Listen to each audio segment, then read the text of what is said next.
Hello, my name's Neil and welcome to today's episode of Retro for You. Today on Retro for You we're building the Denise. It's a compact ITX Amiga motherboard that's both modern and rooted in classic retro computing. This video is sponsored by PCB, so big thanks to them for supporting the channel and helping bring projects like this to life. So on that note, let's crack on.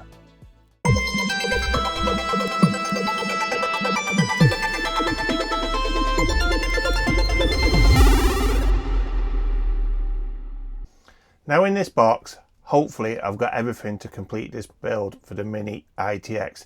I may have to source some other parts, but I did upload the BOM sheet to DigiKey, so hopefully all is good. Now in this box you have the main board, which we saw briefly in the intro.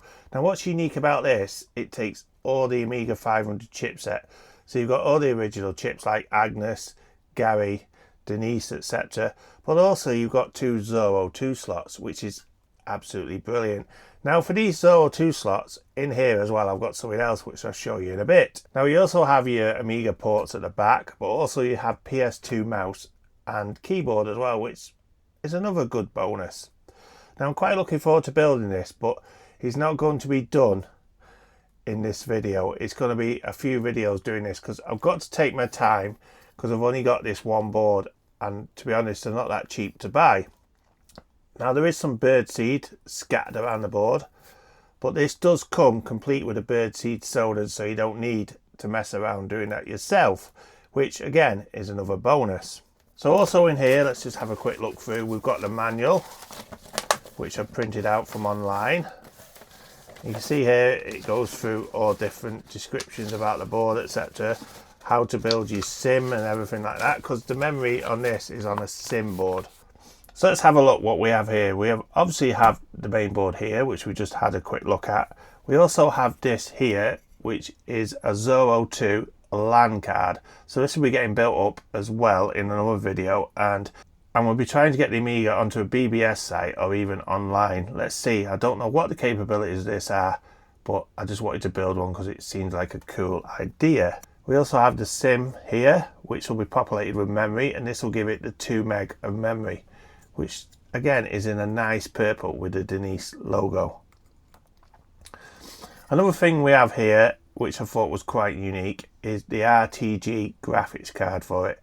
This again will go in the other Zorro 2 slot because we've got 2 of them.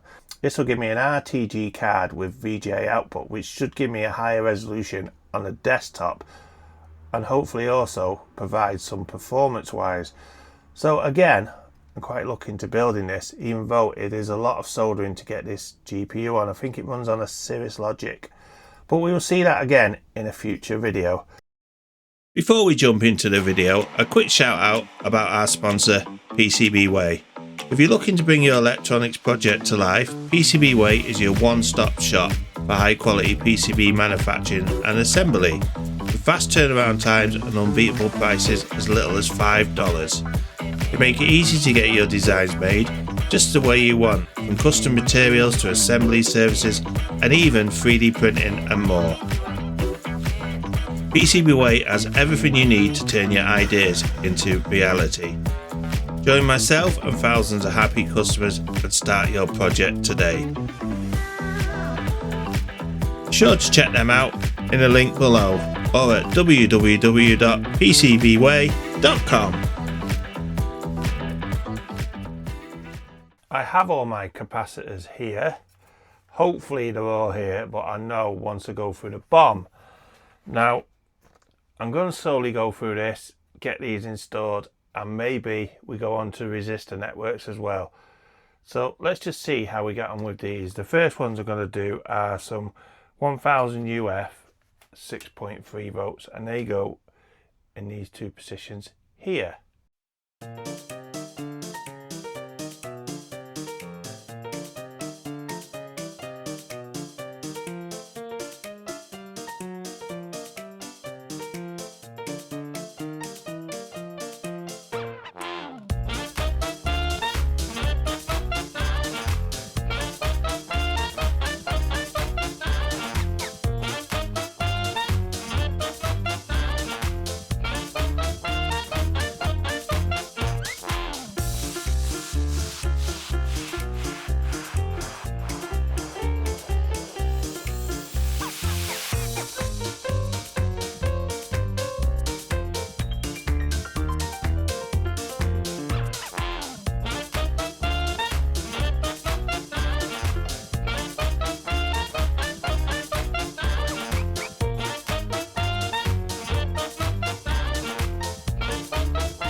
This is the only filter cap we got here, and that goes in position E1. Now, if you remember when I built the A500 Plus, we had over 100 of these things, and they're very, very expensive. So there's only one on this, so that's great news. Even though they do look good when they're all stacked together, I must admit. And this one is just going to sit in, facing this way, next to this red cap.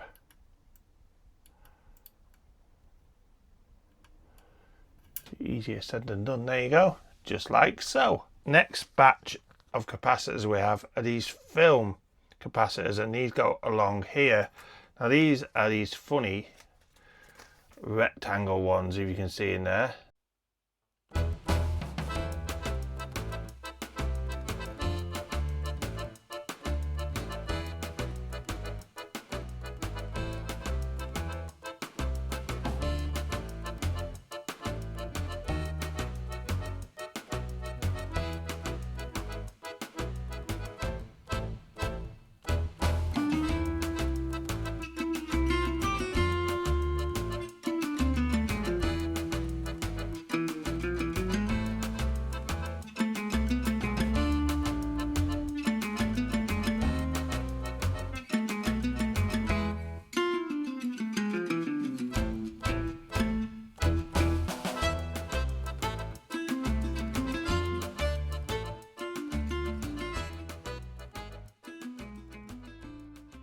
You can probably see how close these are now as I'm cleaning it off.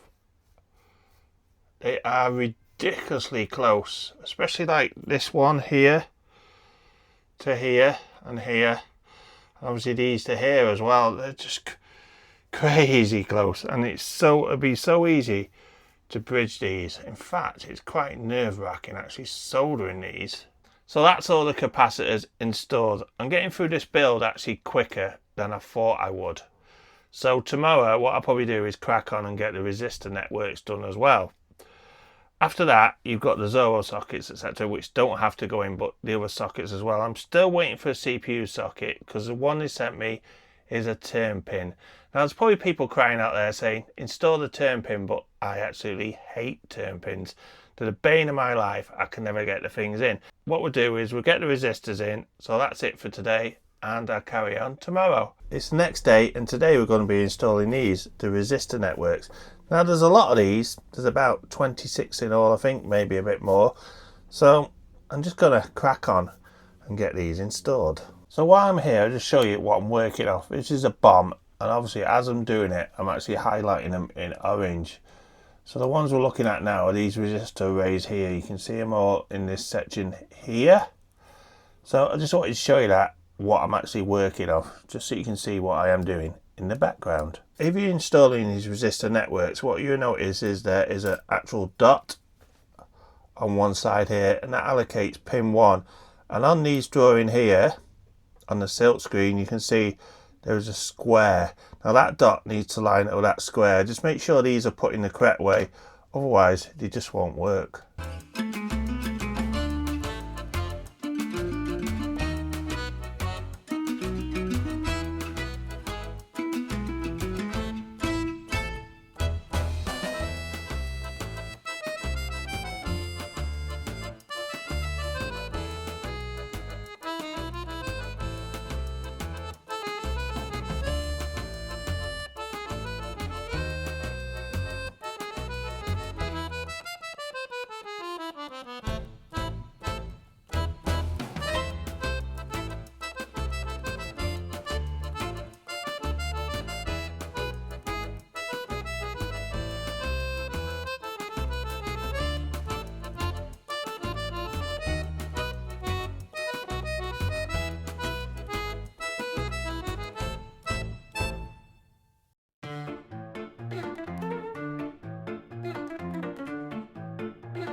Okay, so that's as far as I'm going to go this week. Now, there was a lot of soldering there, and I feel I'm getting quite tired now. It's rather warm in the shed. It's red on the thermometer, so that isn't good for my concentration.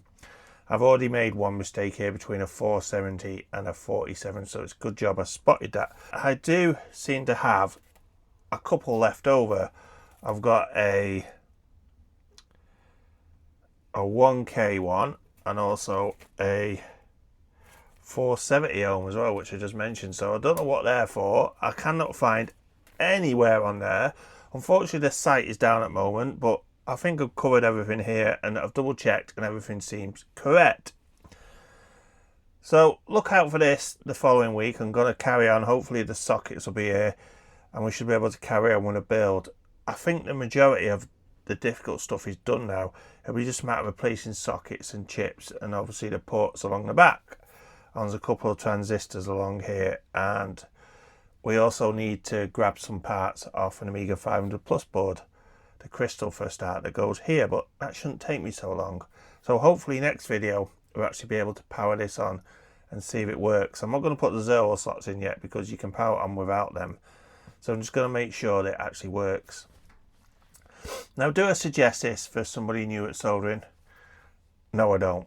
I'm not being funny. It's through a hole, but it's very, very close together.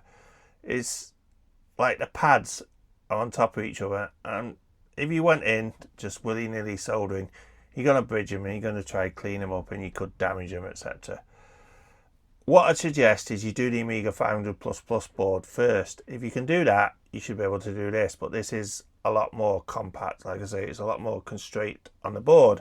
It's almost like the Harlequin. Do you remember the Harlequin with loads of sockets? And you saw how that one went. So hopefully, I've took my time on this. This is why I'm stopping now, because I don't want to make any mistakes. A big thanks to PCB Way before I go for sponsoring this video. And don't forget to hit the thumbs up, guys. It always helps the channel. And if you're new here, hit that subscribe button. Don't forget to check out the links below to PCB Way and my YouTube buddies, Captain Commodore, 8-Bit Retro Refix and Joseph Retro Bits. Also down there is a link to the Discord. And on that note, I shall see you next time with more Amiga Denise build. See you soon, guys. Bye.